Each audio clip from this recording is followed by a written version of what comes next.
I'm here with Joaquín Manuel Garcia, also known as Jack Garcia, and he is going to give a lecture today at the Mob Museum, the National Museum of Organized Crime and Law Enforcement in Las Vegas, Nevada.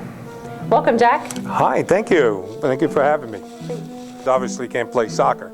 I played American football, so when I was in high school I got scholarships to play football, and I did throughout college, a full football scholarship, and at which time after that I played a little semi-professional football, and then decided pursue my dream to go to become an FBI agent. Well, I first found out my interest about being an FBI agent when after I watched the movie in the late 70s of Serpico, and that kind of got me hooked in what law enforcement was all about. So I wanted to, when I got out, I wanted to get into law enforcement in some kind of job, and I figured let me shoot for the top agency in the world, which was the FBI. And so I applied with them.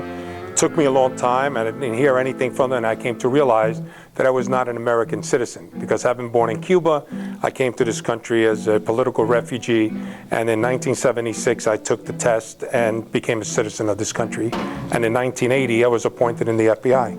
Really, no, because one of the things that I consider myself as an undercover agent, we are in the business of preventing crime, not creating crime. So being involved in any kind of illegal activity, criminal activity while you work, and it kind of violates the oath that we take on as a law enforcement officer. So as far as having those desires and those needs, no, I had a great support system at home when I accessed them, had a great support system with the case agents that I worked constantly. So that temptation was not there. I mean, before that I used to work narcotics.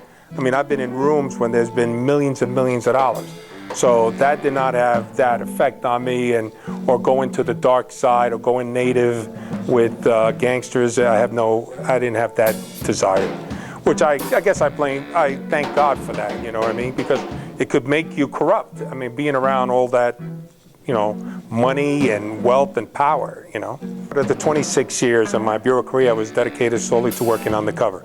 I worked about 100 undercover operations, mostly playing all kinds of roles. The majority of them was narcotics. During the narcotics, I worked as a dope dealer, I worked as a trafficker, a transporter. I've also done work in Asian organized crime, Russian organized crime. I've done also work as murder for hire. I've done political corruption, police corruption. And finally, at the end is when they came approach me about working this mob case. And I found it a challenge because they wanted me to pose as an Italian. And that I found to be a fascinating role, for lack of better words. And it said, I'm a special agent of the FBI, and whatever you say, it's going to be believed. If you do not record the conversation, then it's your word against them. Well, it was throughout my whole career. It was much, but pretty much so was the latter part. I was juggling many identities. I was doing sometimes 4 to 5 cases simultaneously. And I had a cell phone for each case, a different identity. And it was a little crazy. It was indeed. I'm not going to tell you it wasn't. But you know what? I don't know. I can't answer. If I look back, I say to myself, I should have my head examined for doing all of that, but it just worked. My only really priority was working with the mob guys, because with the other guys, I was kind of like in charge, and I told them what I wanted. Like, in other words, I said, look, I'll see you next week. I'll see you in a week from now, 2 weeks, whatever the case may be.